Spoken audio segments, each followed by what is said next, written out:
Tariffs. Did I get your attention? Because tariffs are going up and tariffs are going down. One thing is happening is they're not going away.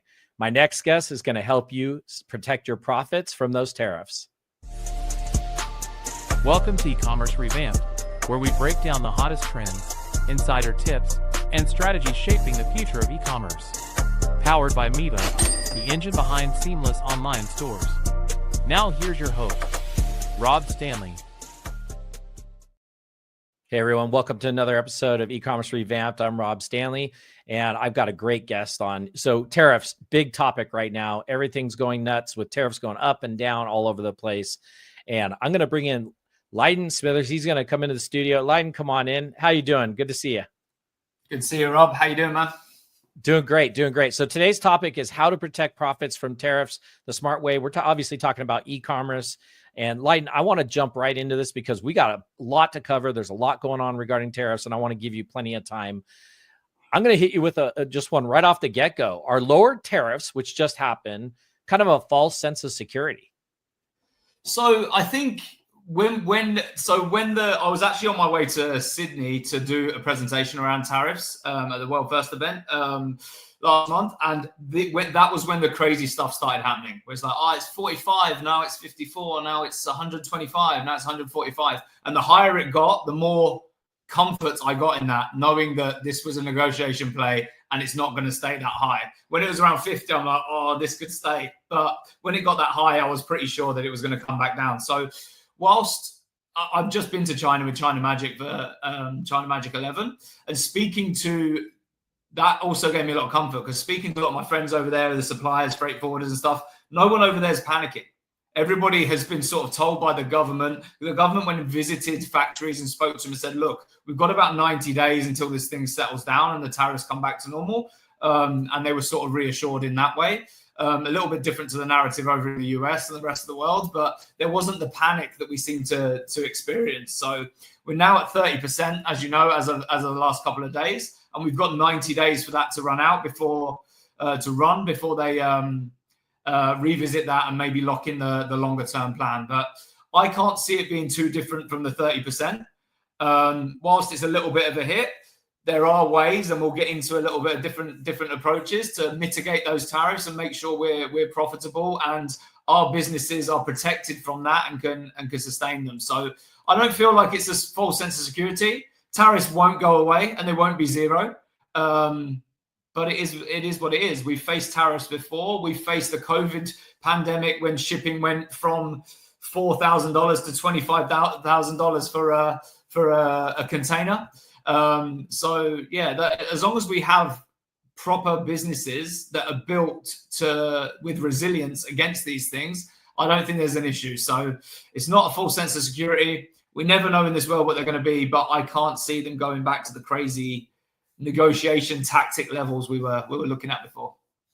Yeah, absolutely. You know, they were talking about all these cargo ships sitting kind of off the port of China, actually, like in that area, not heading over here, waiting for the negotiation to happen.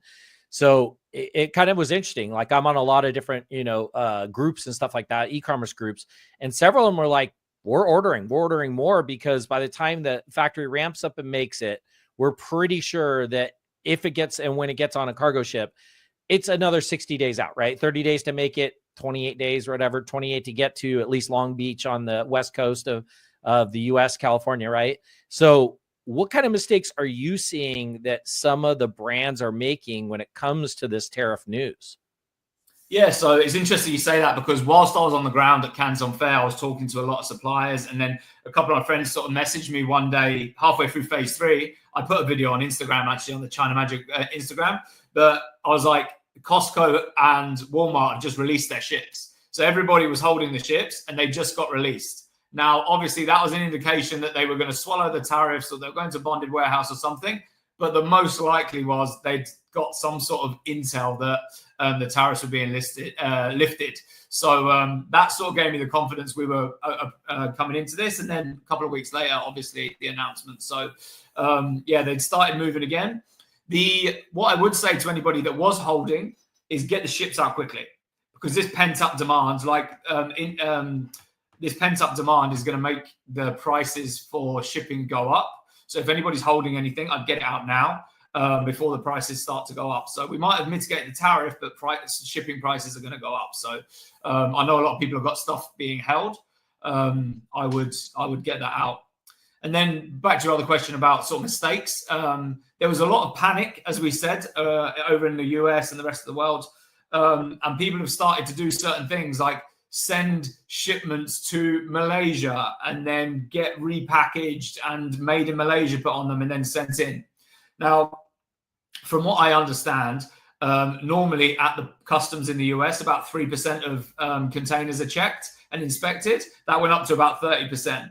Now, if 100 containers, don't know the actual numbers, but 100 containers are leaving Malaysia a day, and that changes to 1,000 leaving a day, then what do you think is going to happen there? That 30% inspection isn't going to be a 30% of them being inspected. There's going to be a lot more. So doing dodgy things like that, I would just try and work away from. And I saw a lot of people trying to move, not in a dodgy way, but move their manufacturing to Indonesia, Malaysia, Vietnam, find other places to make their product, which is absolutely a valid sort of backup plan. And we should have these options on hand. Do we have a certain product that could be made in India or Pakistan or wherever it might be? And do we have a backup factory there? One thing I will say from experience from sourcing a lot of different countries around the world, and more so speaking with Chinese factories that are now opening up backup factories in those areas to avoid the tariff, is that no one has the infrastructure that China has to produce at the quality, the price, and the volume that we do in China. So you're looking at 30-day production time in China. It might be 90 days in Vietnam. Now, that is something. If that's something you can sustain and be able to work with for a slightly higher price for a lower tariff, that's good.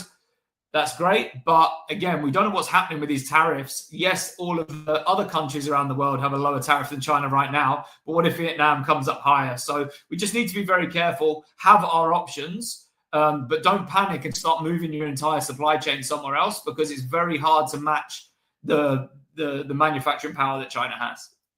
100% agree. And, a couple of years ago, it was Mexico.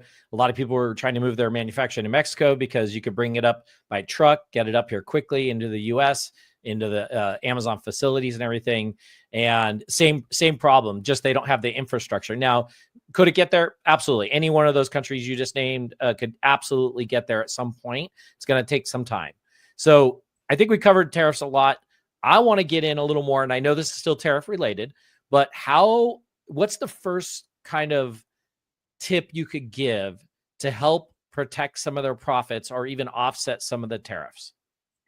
Yeah, so a lot of people go straight to what are the tactics or what are the hacks that I can get, right? So to try and mitigate tariffs. But let's say, okay, 54% or whatever the percentage might be is quite a big looking number. Let's reverse engineer that and find out what the actual impact of that tariff is to our bottom line. So our CM3, contribution margin 3, we would call it in Titan, or net profit, if you like. So what is the impact on that net profit? And if it's 5%, for example, why are we trying to find 5% on a cost reduction on COGS? Like, how do we try and find 5% in reduction in COGS? Might be difficult to do, but break down, understand your P&L, which is boring sometimes for some people who aren't that way inclined to look at numbers and spreadsheets.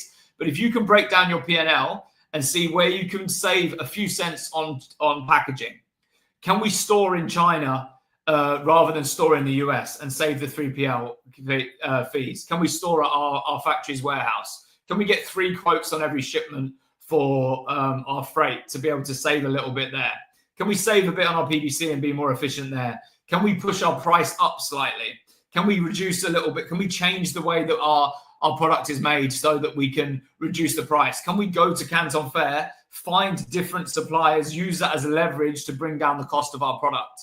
A lot of people will go straight to reducing the cost of the product and just hammering their by email, by WeChat or whatever, and hammering down their supplier to give them a lower price. Now, on average, Chinese suppliers will work on a 10 to 15% margin.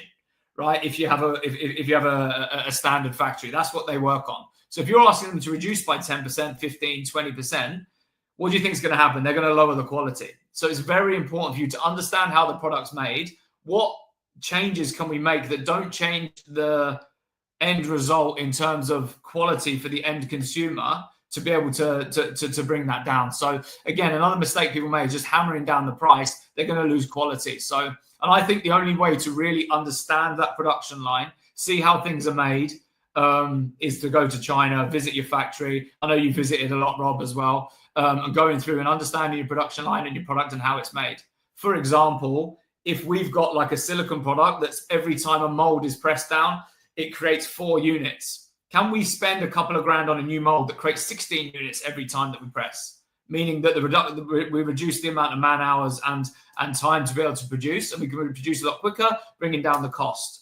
Can we? I've shared this example a few times, but I sell a certain product that has a logo printed on it, and I kept getting on the inspection. I kept giving the products back, and we were losing money on returns and stuff like that. I went to the factory, said, "Show me where you put the logos on," which keeps making them crooked.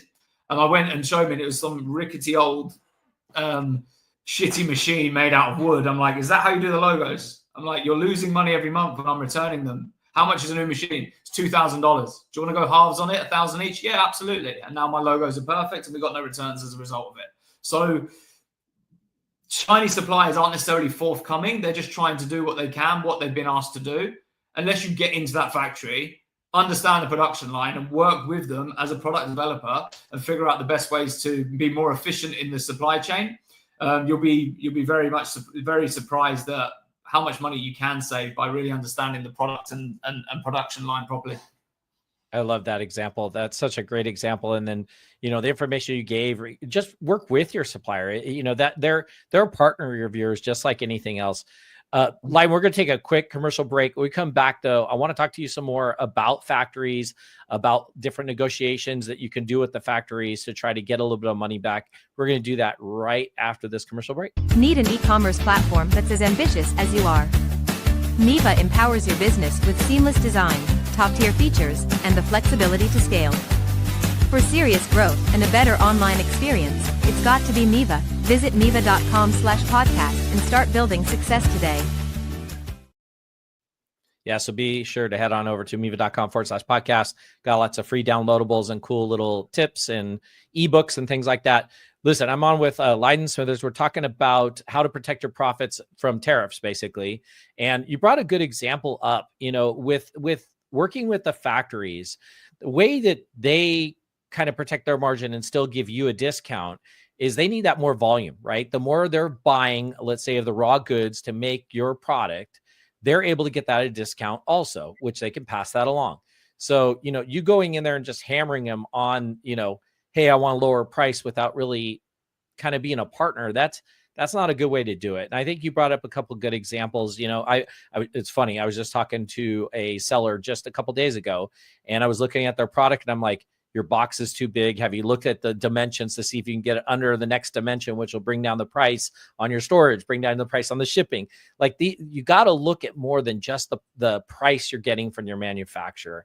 So, Lyden, what other things have you seen, or what other things can you maybe tell us that help negotiate with the factories that maybe could offset some of this tariff price by decreasing your price? Yeah, absolutely. I like the packaging example. It's the biggest thing. Well, I did a quick one on that at BDSS with packaging, because it's something that gets overlooked. Most people buy from their Chinese supplier, ask them what packaging they can provide, and they normally just use the guys down the road or whatever. They're not necessarily a packaging specialist. So a lot of money is lost in packaging. I've saved hundreds of thousands by changing my packaging to supply to someone else and providing that packaging to them. For example, a box we just made in a supplier over there. The box was costing us $1. We went and found the box somewhere else for like 40 cents and then provided them with it. The supplier still buys directly. I then also introduced those two suppliers. My supplier then also has switched to buying the boxes direct from them. They're making more money or passing it on to their other customers, whatever they want to do. And I've made a connection between two great suppliers, and they're both very happy. And it's what we would call guanxi, which is sort of relationships in China, which is all revolving about favors and networking and stuff like that. And it's so important. And then to touch on the point you mentioned about higher volume is how you get the price reductions. Whenever we ask for quotes in the beginning, I always ask for an MOQ of 1,000 units, 5,000, 10,000, and 50,000. And I get different prices based on that. And I make sure I remember those, right? Because as we grow, we're going to be unlocking those. And they won't just bring it up and say that, oh, you get a discount because you're ordering this much. But I like to get those in. And then what I do is I always go into every meeting, every meeting and negotiation with a forward 12-month or 24-month plan. So here's over the next 12 months, rather than tell them I want to order 3,000 units today, over the next 12 months, I want to order 20,000 units. That's going to be broken down into these orders, but 20,000 units is what I want to order. And then we're talking about the partnership rather than just the transaction, as you mentioned, Rob, and what we're going to be doing over time. That means they can plan ahead with their raw material supply, use that forecast to go and buy the raw materials, and also consolidate it with where they're buying for other suppliers, with other customers of theirs, to be able to negotiate lower raw material costs. So it's all about the long-term future. And these are keywords you need to be dropping in there: partnership, long-term future, and the forecast and what's going to happen, and growth and things that we're going to be doing in the future, rather than just focusing on the order you've got right now. So showcasing that you're going to be growing and what the total order value over the next 12 or 24 months will absolutely unlock a lower price there too.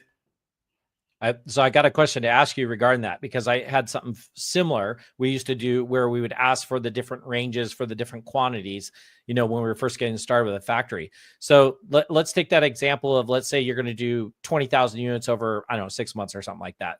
Yeah. One of the things we did, and let me know if you did something similar, is we told them we were going to do, let's say, 20,000 units over the next 6 months. And what we did is we gave them a PO for 20,000. And then what we did is we were able to get that 20,000 price point, but we didn't have to buy it all at once or provide the money all at once. What we did is in a couple thousand, 2,000 to 5,000 blocks, basically. Yep. But again, at that 20,000 unit price point, which was awesome because, we got that great price and we knew we were going to move that many over time. So there's another thing people can negotiate right there. And I loved your example, by the way, of finding the box manufacturer. All the factories over there, they're going to use the closest or fastest person that's near them, and not necessarily the cheapest. Right? Yeah, exactly. I've seen that. One thing I'm going to point out, this is kind of a tip too. You mentioned going over there. I definitely agree with going over to China. You should be at your factories understanding it. The other thing is, when you're in their warehouse or in their showroom, look at what else they're making, because sometimes we found that we didn't realize they were making other products, and we're like, can you make that for us and change it, change these specs on it and do this and that? They're like, yeah. All of a sudden, all they were doing is piggybacking on an order we already had, and we were able to do some small quantity trial runs, which built up into a whole new product line. So that was kind of a cool thing. Absolutely. And in that as well, Rob, you can see all the other, whether it's a product that you want to sell or not, you can see the other brand names. You see the packaging, you see what other brands they're making for. You make a list of those other brands. You might unearth that they're making products for, well, I've walked into one factory that makes sort of apparel for us, and they're making like dressing gowns for Mont Blanc, and they're dry. They've just put them in the washing machine. They're drying them in the dusty car park. Hilarious. White Mont Blanc dressing gowns, right? Hope that doesn't get me into trouble anywhere. But it's funny just to see the type of products, but then you can go on those brand websites and on their Amazon stores, if they're an Amazon seller, and see what the reviews are like. And then, of course, you can see the quality and understand it while you're there, but for a fact if the quality's there or not, and you can see exactly what people are saying about that product. So it's a really good way to understand whether they continue their product from golden sample throughout the production line. Absolutely. And most of the time, if you got a good quality manufacturer, they're usually, the next item is going to be just as good a quality if you've done multiple runs already and not having any issues with it. Listen, I know you and I've talked many times. I've seen you talk. I remember one time you mentioned something about like a tariff engineering or something like that. Does that ring a bell? There was something regarding the tariffs and or the drawbacks or something like that. Help us a little more with understanding on, the tariffs, how they work, how can people adjust to them? Give us a little more information. Yeah, as I say, I'm very much in build a resilient business, save at the source, and the success is in the buying, not just the selling, right? And it's really important. But there are things that we can do reactively to tariffs, which is obviously using bonded warehouses. And there are things that you can do with like invoice splitting, so that you can split the invoice so that you're splitting out the service fees versus the actual COGS, which is obviously labor or whatever. You're able to do things like that. And we actually have a full class on this, and I'll maybe share it. If anybody reaches out to me afterwards, I'll send you a link to the class that we did recently with all these different strategies. But yeah, there's also the use of free zone, duty-free zones and bonded warehouses and all those things. So I can share the recording of the sort of tariff reaction thing that we did, but I always come back to just making sure that we're building a resilient business and making sure we've got the best possible price. Because what happens is, to excuse the pun, everybody's in the same boat on this thing. And what happens with a tariff increase is eventually the consumer pays. There's going to be an increase in price. Now, if you leverage those tariffs to reduce your costs and get as efficient as possible, when everybody pushes their prices up, you might not need to push up as high and still hit the profit margins. You can take market share that way. So whilst there's a lot of things that we can do and get very creative, DDP shipping, again, is one thing that a lot of people do, is deliver duties paid rather than declaring and being the importer of record ourselves and paying the tariff separately. We can use a freight forwarder to take the responsibility of declaring the duties that need to be paid. And they do that at customs for us. And it tends to be cheaper. It tends to be a gray area. So you should really educate yourselves on what's actually happening and what liability you have, which the beauty is you don't tend to have liability. It's on the freight forwarder, but you do still tend to run the risk of, if there was an inspection and something wasn't quite right in what they were declaring, you could lose the stock if the fine wasn't paid by the freight forwarder. Most of the time, the fine is paid and there's a delay in getting the stock out of customs. But DDP is an option to try and reduce that. But I would just look at all your different options and use, if you sell on Amazon, use Amazon AGL and AWD warehousing versus DDP shipping versus DDU shipping, making sure that one thing you can do is obviously your HTS code, which is your classification for what duties you do need to pay on the product, and making sure that you're in the most efficient one for you.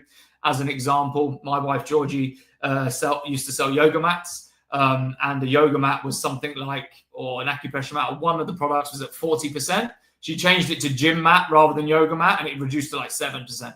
So I wouldn't change a yoga mat to a phone case, right? But I would change it to something that makes complete sense. And normally that's easier to do when you haven't already shipped under a HTS code rather than changing it. You might want to change SKU and stuff as well when there's a record for it in customs. But on a new product, just make sure you're getting the most efficient HTS code that makes sense and you're not manipulating. So there are options there too. I love that tip. And you know what? That was a viable change. Like calling it a gym mat, 100% viable. You could absolutely call it that.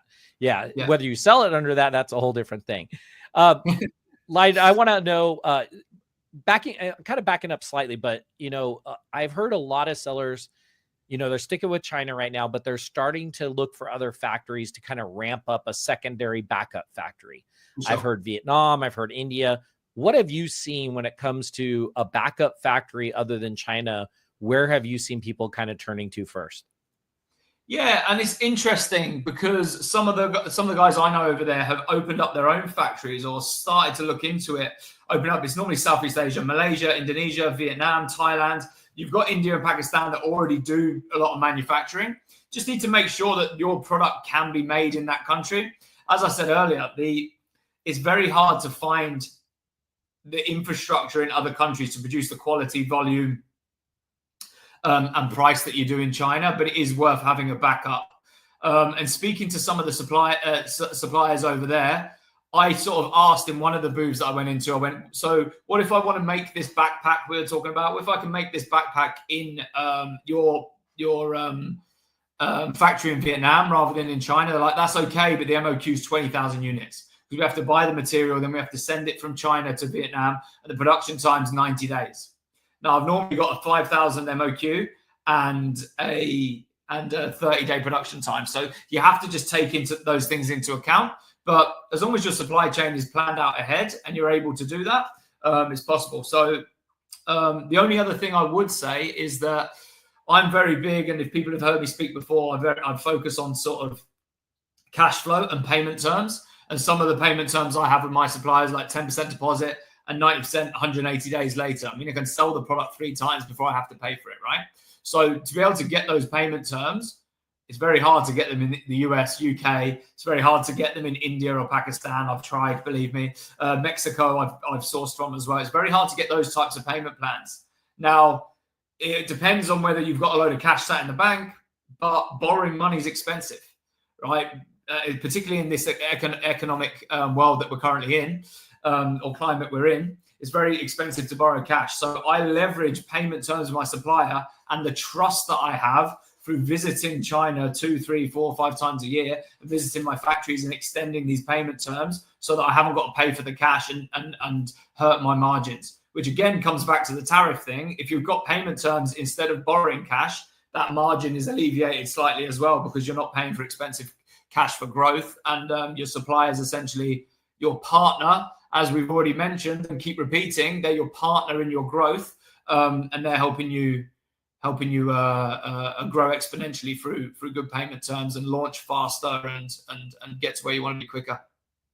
Absolutely. And please do not ask for those terms right when you talk to a factory you've never done business with. This is a buildup of a relationship and a partnership, and those things come with that. My old company, we had a big factory in India, and we had, I think, 90-day terms or something also with our factory over there. So, those are things you build up to, but I don't think we got those terms until like we were almost 2 years into doing a lot of volume with them and a lot of different new products and everything. So this is definitely not something you ask for off the get-go. Oh, yes, I would agree. It's very difficult to get 180 days off the bat, but I've just been in China with some of the guys that came on China Magic with me, and that would be the belief. But we came away from factories with 90-day terms straight out the gate on the first order. So it's all about that face-to-face interaction, building that relationship, and the way that you present it and what you have to leverage. If you have a business that you're already running and you're doing $500,000 in orders, and you say, my current factory won't give me terms, and they're at this price. If you can give me a better price and I can move the entire production to you guys, if your quality is good enough, would you give me 90-day terms to get this business? Yes, I would. But it does take some time. You do have to spend some time. But I do come out of booths in Canton Fair with those terms straight off the bat. But you have to leverage it in the right way. Yes, they're hungry for business. Yes, they're there and you're in the driving seat, but you've got to sell yourself as well. This has to be a win-win situation. You can't go in and go, here's my terms. They go, who are you? If you go in there and say, look, I'm doing $100 million per year on Amazon across all these different brands. I've got this. I've been coming to China a long time. I'm working with these different factories. I've got the bestseller badge on this product. I'm able to move things to you. Then those conversations open up. But you need to be asking the right questions as well. Just by going in there with the likes of myself or one of my team, and asking the right questions like, what's the MOQ? Where's the factory? Can I visit the factory? How many workers do you have? What certifications do you have? Who's your biggest customer? Do you sell to other Amazon companies? And if you ask all these questions, you're automatically presenting yourself as a professional person and somebody they want to do business with. You want them fighting for your business as much as you're looking to get from them. So whilst typically it takes time to build that relationship, you can, by going to China, Canton Fair, for example, and of course, come with us on China Magic, but coming to Canton Fair, for example, meeting them, 2 days later, you're in the factory, you're having dinner and beers with them in the evening. Those things can happen. They're not going to happen on Alibaba. They're not going to happen on 1688 for sure, but they can happen face-to-face. I always talk about guanxi, which means relationships in China, and the importance of that, and taking a gift and all of the little details signals that you give them that you're going to be a good partner. Absolutely, you can get good terms off the bat. Absolutely. Listen, we could go on for a long time on this. Lyden, I know that you're deep into this, and you and I both have been there and done a lot of this. But I want people to understand. Everybody's probably looking, or you probably heard me say, Lyden's actually with a company or with a organization called Titan. I'd love for you to, by the way, one of my favorite groups, by the way, got to hang out with them for 3 years. Got to throw that in there. But Lyden, why don't you tell everybody a little bit about Titan, what you guys do, the different like extras that Titan does, and how they go above and beyond helping sellers. Yeah, for sure. So I'll actually start with China Magic, which I've mentioned a couple of times because I'm excited off the back of just taking a load of sellers to Canton Fair. So China Magic is a 12-day across phase 2 and phase 3 of Canton Fair, where we take you to the fair, and all those things I just mentioned, we're asking the right questions, teaching you how to do that, the product development, how to present the forecast, and my 6-step guide to getting better payment terms and better pricing, how to visit the factory, what questions to ask, what gifts to take, where to sit, what order to do the factory tour in, and be able to build that relationship and get what you want out of it. We take people twice a year during Canton Fair. We've just done number 11. I'm doing number 12 in October. But the reason I mentioned that first before Titan Network is that's where Titan was born. My business partner, Athena, and my other business partner, Dan, but Athena created China Magic a long time ago, back in 2015, I think, 2016. Dan and I were invited to go along to it, and we helped to deliver the sort of training and stuff over there.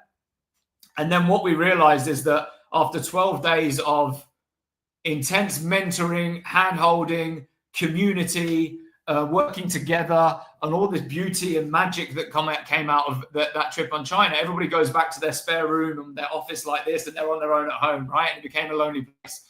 Out of that was built Titan Network. And Titan Network was a place that we could do this thing all year round, not just for 2 weeks in April and 2 weeks in October in China.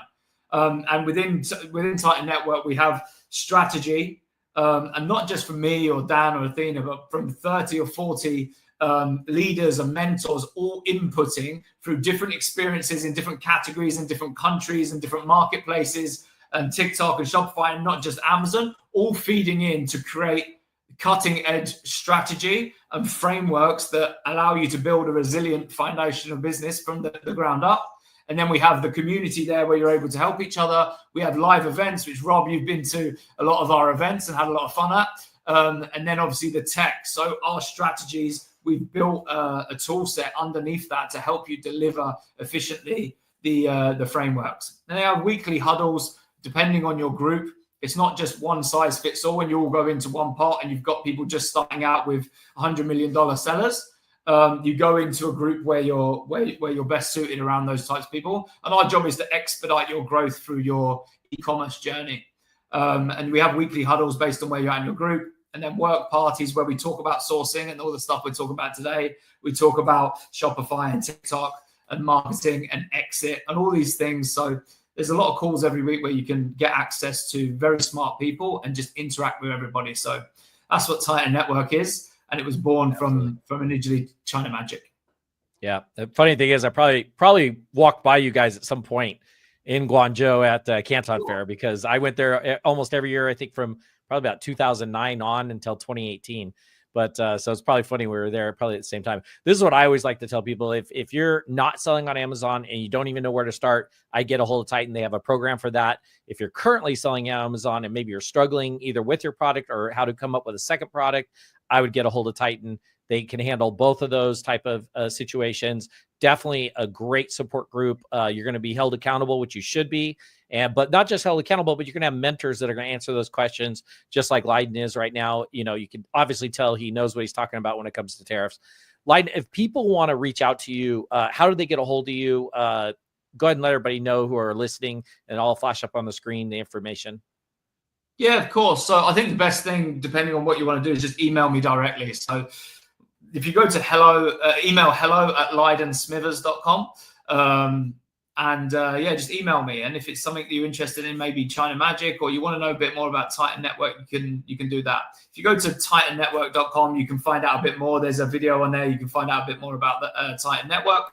And then ChinaMagicTrip.com if you want to find out a bit more about that. But if you want to reach out to me by email, or I have a pretty uncommon name, so you'll easily find me on Instagram or Facebook, and just reach out to me. I'm always happy to answer any questions that you might have about tariffs or what we spoke about today, or find out more about how we can maybe help you in the future.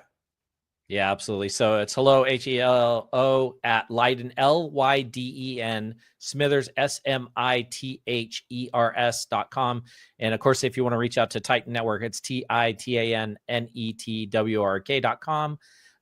Again, one of my favorite groups, and love always seeing Lyden, his wife, and the whole crew over there at Titan. They're always good people and always great to have on because they know what they're talking about. They live and breathe this all the time. This is not something new to them. So Lyden, thank you so much for coming on and for talking about such a current hot topic right now. I really do appreciate you jumping in here with me and going over this and trying to help people really save some money and understand what's going on with the tariffs and hopefully how to offset at least some of it and definitely negotiate with those factories. Really appreciate your time here. We'll thank you so much again, and we'll see everybody on the next episode. Thank you. Thanks, Rob. It's been a pleasure. Thank you very much. Thanks for tuning in to Ecommerce Revamped. Ready to take your e-commerce business to the next level? Visit Miva.com for the tools to build seamless online stores and unforgettable customer experiences. Until next time, keep your cards full and your customers happy.